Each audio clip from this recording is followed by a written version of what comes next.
Hello friends, welcome back to మన cinema కథలు. Love stories అంటే ఎవరికిష్టముండేది చెప్పండి? అందులోనూ మన లైఫ్లో ఎప్పుడో ఒకప్పుడు జరిగిన ఫెయిల్యూర్ లవ్ స్టోరీస్ని గుర్తుచేసే సినిమాలొస్తే ఆ ఫీలింగ్ వేరేలా ఉంటుంది కదా. సరిగ్గా అలాంటి కాన్సెప్ట్తోనే వచ్చిన సినిమా విత్ లవ్.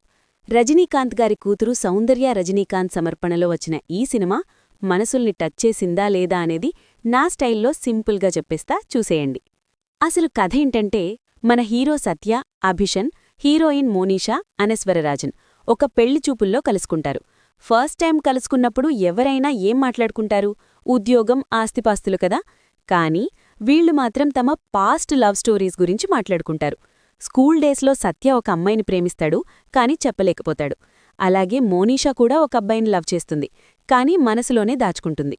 మరి ఆ చెప్పలేని ప్రేమ ఏమైంది? వీళ్ళిద్దరూ ఇప్పుడు ఏం చేయబోతున్నారు? పెళ్లిచూపుల్లో మొదలైన వీరి పరిచయం చివరికి ఎక్కడికి దారితీసింది అనేది తెరమీద చూడాల్సిందే. ఇప్పుడు ప్లస్ పాయింట్స్ చూద్దాం. ఈ సినిమా చూస్తుంటే మన స్కూల్ డేస్, ఆ వన్ సైడ్ లవ్ స్టోరీస్ గుర్తొచ్చి తెలియకుండానే ఒక చిన్న స్మైల్ వస్తుంది. డైరెక్టర్ మదన్ ఎంచుకున్న పాయింట్ చాలా రిఫ్రెషింగ్గా ఉంది. ప్రేమించి చెప్పలేకపోతే ఉండే ఆ బాధని, ఆ ఎమోషన్ని చాలా బాగా చూపించారు. హీరో అభిషన్ చాలా న్యాచురల్గా చేశాడు. ఆ అమాయకత్వం, ఆ సిగ్గు బాగా పండించాడు. ఇక అనస్వరరాజన్, ఈ అమ్మాయి స్క్రీన్ మీద కనిపించినానే ఒక ప్లెజెంట్ ఫీలింగ్ వస్తుంది. వాళ్ళిద్దరి మధ్య వచ్చే డిస్కషన్స్, చిన్న చిన్న కామెడీ సీన్స్ హాయిగా అనిపిస్తాయి.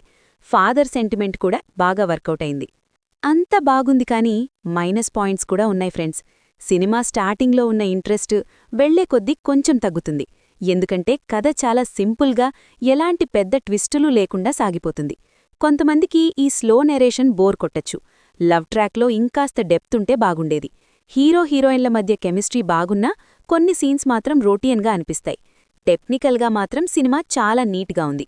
సీన్ రోల్డన్ మ్యూజిక్ సినిమాకి ప్రాణం పోసింది. విజువల్స్ చాలా కలర్ఫుల్గా, న్యాచురల్గా ఉన్నాయి.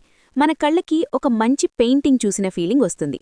ఫైనల్గా విత్ లవ్ అనేది ఒక ఫీల్ గుడ్ లవ్ డ్రామా. పెద్ద పెద్ద యాక్షన్ సీన్స్, ఐటమ్ సాంగ్స్ లేకుండా ప్రశాంతంగా ఒక కథని ఎంజాయ్ చెయ్యాలి అనుకునేవాళ్లకి ఈ సినిమా నచ్చుతుంది. మీ స్కూల్ లవ్ని గుర్తు చేసుకోవాలి అనుకుంటే ఈ వీకెండ్ ఒక లుక్ వేయొచ్చు. మీలో ఎవరైనా మీ స్కూల్ లవ్ని ఇంకా మర్చిపోలేదా? ఉంటే కింద కామెంట్స్లో ఒక హార్ట్ సింబల్ పెట్టేయండి. మరిన్ని జెన్యూన్ రివ్యూస్ కోసం మన సినిమా కథలు ఛానల్ని సబ్స్క్రైబ్ చేసుకోండి. Bye bye.